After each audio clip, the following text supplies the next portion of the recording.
Hello, welcome to Financial Markets Weekly, an audio podcast by Succinct Information. This is a professional summary, free of noise, focused on facts, and straight to the point.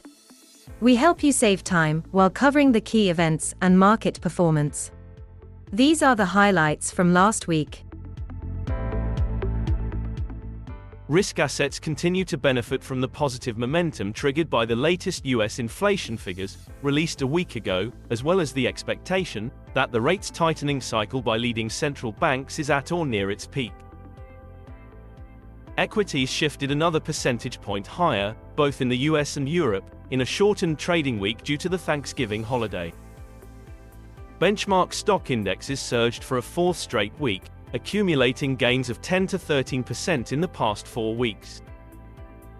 The S&P 500, Nasdaq Composite, and the Stoxx 600 all rose by around 1% week to date, with all US sectors trading firmer but without significant moves. To highlight a few movers and companies reporting results, we can mention Nvidia, the artificial intelligence chipmaker giant, with an earnings report that beat consensus, sales tripling year-on-year, and profits jumping 13-fold, on the back of the recent boom for semiconductors. However, Nvidia's management warned that Washington's export ban on certain chips to China will have a significant impact next year, and shares ended 3% lower. It remains by far the best-performing mega-cap this year with a 227% return. In Europe, the notable loser was German pharma leader, Bayer, which saw shares plummet 21% last week, to its lowest price since 2011, for a total market value of €32 billion. Bayer announced it has abandoned the Oceanic trial, a key late-stage trial for a blood-thinning treatment, expected to become a significant driver of growth, that was supposed to generate up to €5 billion of new revenues per year.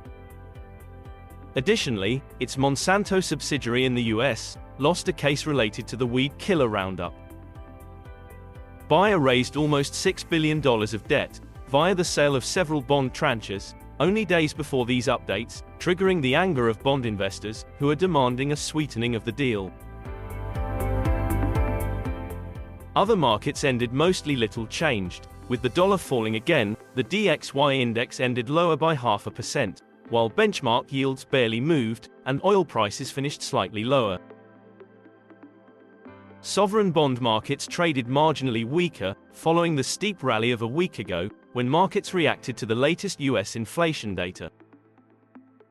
10-year US Treasuries and Bunds yields ended the week almost unchanged, at 4.48% and 2.65%. Italian government bonds traded firmer, after Moody's reaffirmed the country's sovereign credit rating at Baa3, and upgraded its outlook from negative to stable. 10-year BTPs yield 4.40%, and the country avoided a downgrade to sub-investment grade. In central bank action, Sweden was the only country in developed markets to hold a monetary policy meeting, and there were limited economic releases of relevance.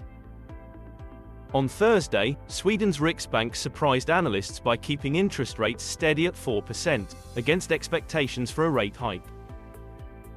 The Swedish economy and the labor market are cooling down as a consequence of the 8th consecutive rate hike since April 2022.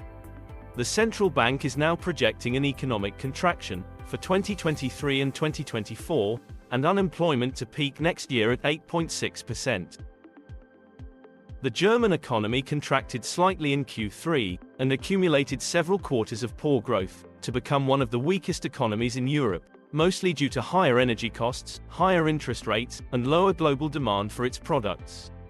GDP shrank by 0.4% year-on-year. A couple of geopolitical updates to complete this episode. The Gaza war situation in the Middle East seems to be easing, due to a 4-day ceasefire between Israel and Hamas, that allowed for several exchanges of hostages held by Hamas for terrorist prisoners detained in Israel. In European politics, Geert Wilders, the right leader of the Freedom Party of the Netherlands, won the general election, and became the country's biggest party, with only 37 out of 150 seats in parliament.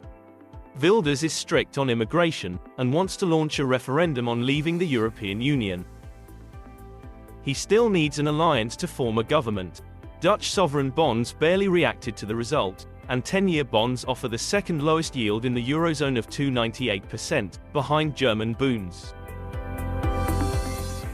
In Latin American politics, Argentina's liberal libertarian candidate Javier Milei won the runoff election last Sunday with almost 56% of the votes, and will assume the presidency on December 10. His party controls only a few seats in Congress, and he is working in alliance with another right-wing party to improve governance.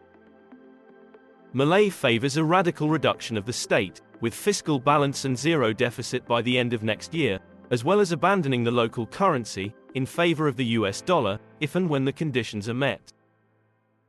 Markets reacted with significant support, as stocks in local and international markets and bonds rallied. The economic situation is dramatic, with inflation running at 140% and more than 20 different exchange rates in a tightly controlled currency market. That's all for this week. Please follow this channel and help us promote it. Visit succinct.info to learn more about our subscription. Have a good week.